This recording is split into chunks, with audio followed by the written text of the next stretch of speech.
A video emerged some few days ago of President Tinubu on his way to the mosque with a lot of convoy, and people started shouting, "We are hungry, we are hungry."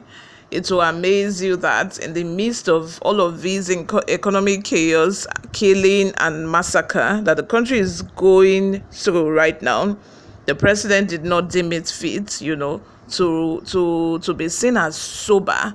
Like, he's not having a sober reflection, nor even addressing the matter in any way.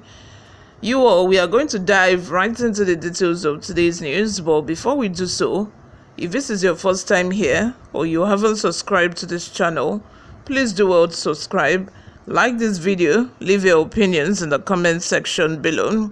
Lastly, don't forget to also turn on the post notification bell so that you can be the first person to get notified whenever we upload a new video.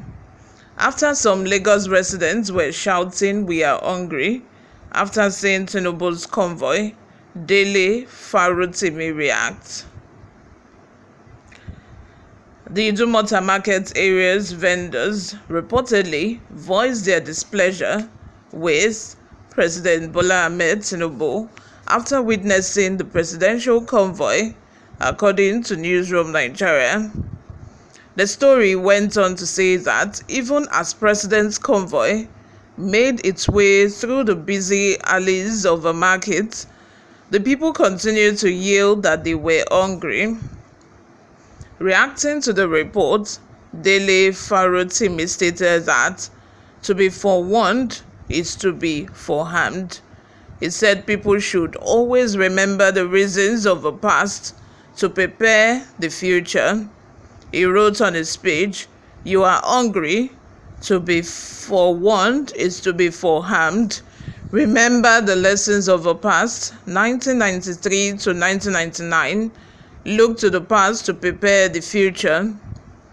What are your thoughts in the comment section below?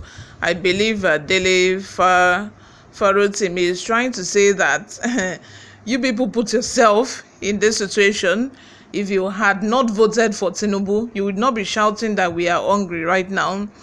I feel that it's high time for people to realize that the power is in our hands. We are the ones deciding the kind of leaders that we want.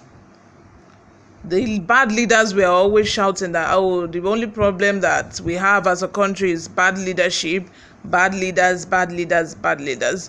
We are the ones putting them there, except for electoral rigging anyway. But I feel that if people do not vote for these people, there will be no basis to rig election.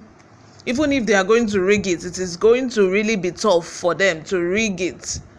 But when people go all out to vote for wrong leaders, to vote for wrong presidential candidates, and later down the line we start shouting we are hungry, didn't we put ourselves in that situation?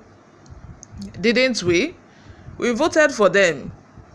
You voted for them. So I feel Dele Farotimi is saying that you have to bear the brunt. To be forewarned is to be forearmed. You voted for the candidates, for the leaders, for the kind of leaders that you have. Now you are shouting, "We are hungry, we are hungry." You cannot eat your cake and have it.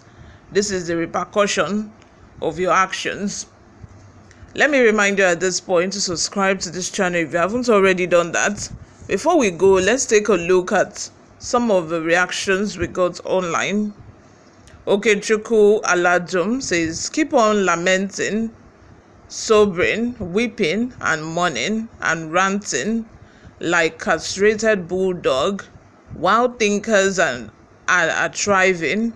Success is a thing of the mind. There are beggars in US, UK, Canada and other developed nations. Despite all opportunities abound, many are poor because their mind is poor. You will die in poverty if you don't think out of poverty. Poor man is a product of his mind. Nigeria is poor because our mind is poor." Really? Nigeria is poor because our mind is poor.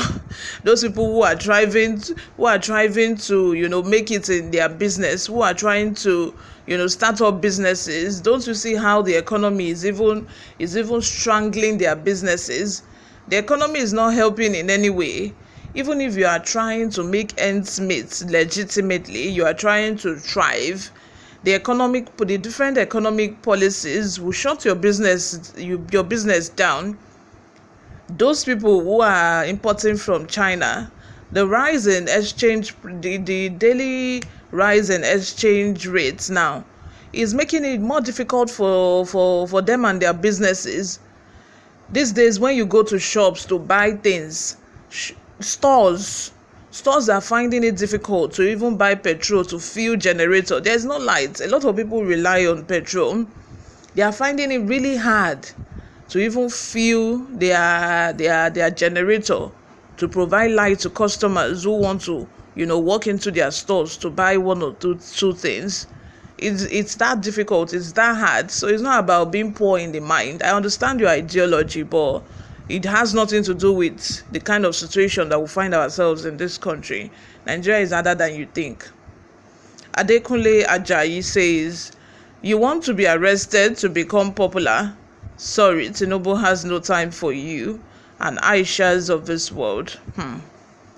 Another person by the name Usman says, they have not seen anything until they cry out thick blood. This is the beginning of their tribalism and ethnicity. Adeleye Frank says, you never see anything yet. Better go and start going to farm. Hungry will kill majority of you if you put your hope in this regime. Nothing positive is coming unless God sanctioned it. Ayodele Wasiu says, Farotimi is a stupid sycophant who among the presidential aspirants does not campaign with removal of subsidy. Why is Fasorati talking as if he is a slave master? Obi is our president, who will be picking naira on the streets of Nigeria. At this point, to say the truth, let me not just deceive you. I feel there is nobody that can be the president of this country at this time that the citizens will still not find it difficult, although the degree of difficulty might varies. But I feel the country, the economic problems of this country has gotten to a stage that there's nobody that can take charge at this point, and people will just immediately start experiencing surplus and abundance. It is only God at this point that can help this country, and a very good leader. Over time, then things will become better. What are your thoughts? Let's have them in the comment section. Subscribe to this channel if you haven't already done that. I will see you all in my next video. Bye for now.